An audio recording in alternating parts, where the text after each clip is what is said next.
ഈ തൈലം തയ്യാറാക്കുന്നതിന് ഏകദേശം എത്ര ദിവസം എടുക്കും? ഇത് തയ്യാറാക്കുന്നതിന് 3 ദിവസം വേണം.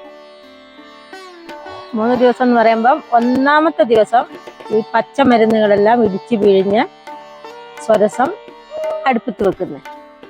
അപ്പം അന്ന് തിളച്ച് ഒരു 1/4 ഭാഗമായതിനു ശേഷം നമ്മൾ അത് ഇറക്കി വെക്കുന്നത്.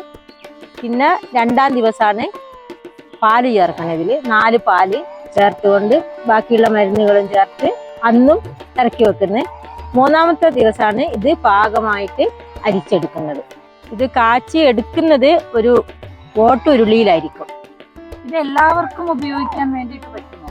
ഇത് എല്ലാവർക്കും ഉപയോഗിക്കാം. കൊച്ചു കുട്ടികൾ മുതൽ പ്രായമായ ആൾക്ക് വരെ ഇത് ഉപയോഗിക്കാം. ഉപയോഗിക്കുന്ന സമയത്ത് ഏതെങ്കിലും തരത്തിലുള്ള പാർശ്വഫലങ്ങൾ ഉണ്ടാകുമോ? ഇതിന് ഒരു പാർശ്വഫലങ്ങളും ഉണ്ടാവില്ല. തീർത്തും ആയുർവേദ വിധി പ്രകാരം കാച്ചുന്ന ഒരു എണ്ണയാണ്. ഇതിന് പാർശ്വഫലങ്ങളൊന്നും ഉണ്ടാവില്ല. ചിലർക്ക് നീർക്കെട്ട് വരുവോ കഫക്കെട്ട് വരുവോ അങ്ങനെയൊക്കെയുള്ള ചോദ്യങ്ങളൊക്കെ ഉണ്ട്. പക്ഷെ അതൊന്നും വരില്ല. നമ്മൾ ഒരു മരുന്നിന് ഒരു മരുന്ന് ചേർത്തുകൊണ്ട് ചെയ്യുന്നതാ. കുട്ടികൾ ഉപയോഗിക്കുമ്പോഴും മറ്റ് എന്തെങ്കിലും കാര്യങ്ങൾ ശ്രദ്ധിക്കേണ്ടതുണ്ടോ? കുട്ടികൾ ഉപയോഗിക്കുമ്പോൾ പ്രത്യേകിച്ച് കാര്യങ്ങളൊന്നും ശ്രദ്ധിക്കേണ്ടതില്ല. കുട്ടികൾക്ക് നമ്മൾ കുറഞ്ഞ അളവിലല്ലേ കൊടുക്കുന്നത്.